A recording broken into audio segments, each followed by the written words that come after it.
In the heart of Russia, at Ural State Medical University, a discovery is made, one so dark it could unravel the carefully spun web of the past 5 years. Hello, I am Dr. K. Paul Stoller, and this video is not about an existential threat, but one that has been going on now for several years and no one is stopping it.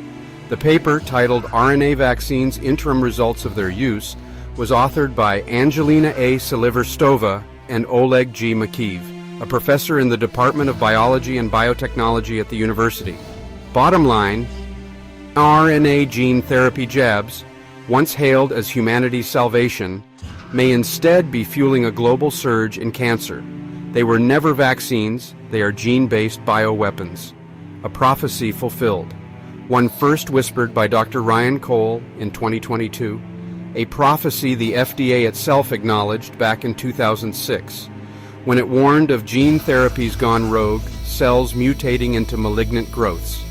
And yet, they knew, Pfizer, Moderna, already preparing the next generation of mRNA cancer vaccines, as if the disaster was part of the plan all along. Create the problem for profit and then say you will fix the problem for profit.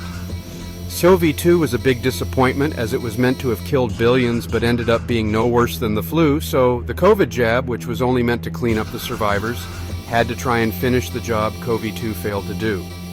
Why do these shots remain on the market? Because power protects itself. This was a democide, still is in fact, and run by a dark faction in our own military. Corruption runs deep, from the White House to the pharmaceutical giants, a pact sealed in silence while ordinary lives crumble under cancer's shadow. And hovering above it all, a different kind of storm. Agenda 2030. Its banners promise zero hunger, climate action, equality for all. But behind the rainbow lies digital prisons, 15-minute cities, and forced redistribution. A world where the middle class is squeezed into submission, where property is devalued and freedom traded for the illusion of safety. When they tell you what they want to do, it is best to take them at their word, and they have made it abundantly clear they want up to 90% of the world's population removed. Fires, floods, crises, each one exploited, each one pushing society closer to a future no one voted for, then replaced by glossy ads of sustainable living. They use code words like carbon footprint. They are referring to your footprint and mine. They want our feet to be removed with the rest of our bodies. We are the carbon they want gone. But the fight is not over. Alongside Dr. Paul Thomas, I have entered the battlefield of law. Together we challenge the CDC's 72-dose childhood vaccine schedule, built without safety testing, without oversight, without consent. We lost our licenses for daring to question. That loss is now our standing to fight back. For a century, one ruling has been twisted to justify endless vaccine mandates. But the Jacobson case was about smallpox, not COVID-19.